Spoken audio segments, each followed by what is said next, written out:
think somebody's here. My bad. It's the way I said it. Shh. So, this is Josie. It's grooming day for Josie. Actually, I have a schedule. Every dog goes on the table once a week. So, I got my little schedule right here on the wall. So, I'm a little off schedule. She should have been done on Monday. But I'm normally really good. So when they come up on the table, if I'm going to do any coat work, well, they get brushed. And then if I'm going to do any coat work, then I'll do the coat work. And I've already done all that with her. I Dremel toenails. And if like today, I shaved and cleaned up her head a little bit. I checked their ears, all that kind of good fun stuff. And they get their teeth brushed. I mean, it should be more than once a week, but hey. This is fairly new for me. Hey! Shush! This is a fairly new thing for me. I used to just do it like, of course, before when I was shaving and not rolling coats, you know, they'd get put up on the grooming table maybe once a month. I wasn't as consistent. So it's part of the reason why I like doing the rolling. Other than the fact that I like the coat better. She's still getting, hers isn't that great yet, but we're working on it. But because I decided to start rolling coats for multiple reasons, but one of the biggest reasons is that it basically forces me to put them on the table because I was kind of lax about doing it before. So it forces me to put them up on the table and do stuff with them, and I could do that. You know, I should have still been doing it to do their nails and teeth and stuff, but it just, I don't know, it just didn't click with me until I started working coats the way I'm doing now. So, but anyhow, so I'm going to brush your teeth so that you guys can kind of see what I do. First off, I use a generic Sonic toothbrush that I got off of Amazon. It was actually one that we used to use for ourselves. And then, I can't remember, I think it wasn't holding a charge long enough for us or something, I don't know. But I stopped using it for us, but it still functioned, so I switched it over to the dogs. And it's on the sensitive, I've got it on sensitive, and then I use one of two different toothpastes. This is probably the #1 recommended one. And I usually get the chicken flavor. I think they've got chicken, beef, and then like maybe a vanilla. But they don't tend to love the vanilla that much. Anything that's got like a mint, they absolutely detest. Even if it's made for dogs, they hate it. It's more to like make their breath better. But if they're going to hate it, they're going to fight you every time they do it. And that's not a good thing. So this is an actual toothpaste. And then they have this one. I like this one too, Zymox.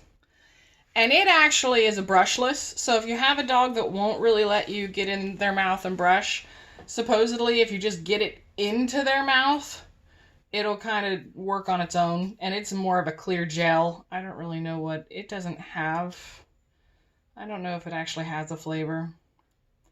They don't mind it, but they like this chicken flavored one a lot better. So, gotta wait until it's on. So, I put a little dollop on here, and you can tell she likes it. She's ready for it. They don't really love the toothbrush part, but they like the toothpaste, so they tolerate it. And then what I tend to do, of course, we got these nice handles. Let's pull you up here a little bit. We got these nice little handles. I don't know how well we're going to be able to see because she'll probably raise her head. Their mustaches make nice little handles, and I use it to kind of pull the thing back. And what I do is I kind of go in and I smear some on this side to get it started. And then I come over to the other side and I turn my toothbrush on and I go in. And now some dogs will open their mouth more, and I'm holding the mustaches on one side, and then I kind of put my pinky underneath the jaw. So that way if I have a dog that kind of wants to open its mouth too much, it will help hold that mouth shut. Because if they open their mouth too much, then it lets the toothbrush slip inside. And, you know, the bristles, they don't tend to mind too awful much. But if that vibrating head hits their teeth, it'll, and they don't really like that. And I don't like it either. So, and then I grab both sides and open the mouth to get the front. And of course, since this is an ultrasonic one, I don't really have to do that much. As far as brushing action, it's supposed to kind of do it for me. I know. And then I grab the bottom, and I do the bottoms. Now, getting on the insides of the teeth, I don't really worry about that too much. I mean, it's an enzymatic toothpaste, so it's supposed to work regardless of brushing action, but, you know, the better you can do, the better. So, let's see here, and then now I'm on this side. And I go all the way into the back, and like I said, I just kind of let the toothbrush do the work for me. She's kind of past the point of chewing on it now.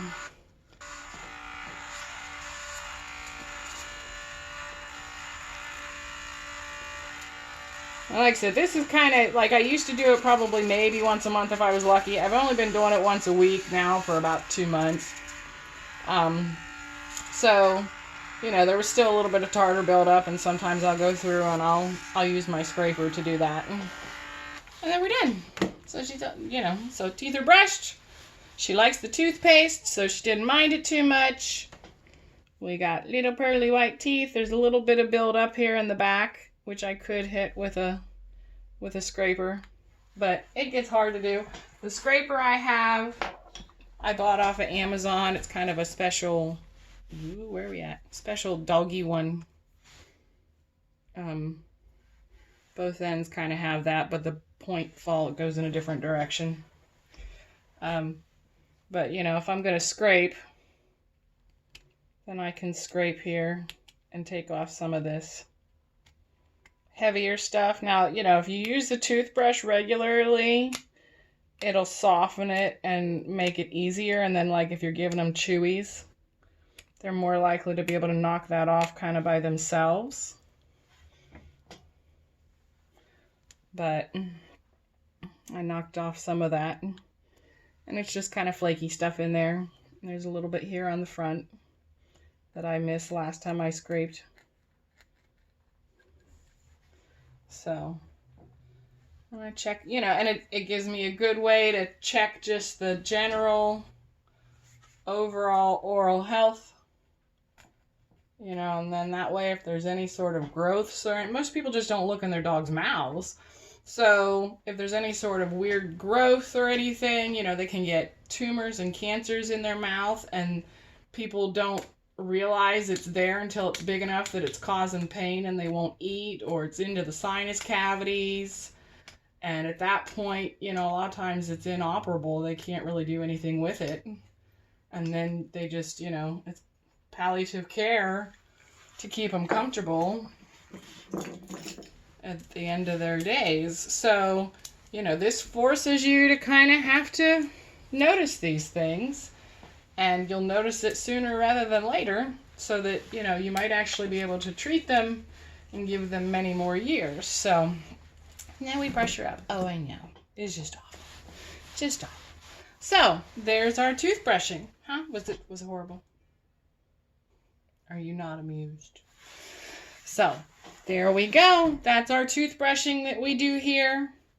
And like I said, it's on a weekly schedule. Technically, it's just like us. It should be every day. But I'm just proud of myself for doing it once a week. And so I'm happy with that. All right. Are you ready to tell everybody goodbye? No, I don't want your kisses. I know. I just brushed your teeth. You're nice and clean, but I still don't want your kisses. So say hi to everybody on the camera. You want to come? You want to look at? I don't know if you guys can see her. Going to give us good faces? No, I don't. I don't want you up here. Okay. All right. Bye, guys.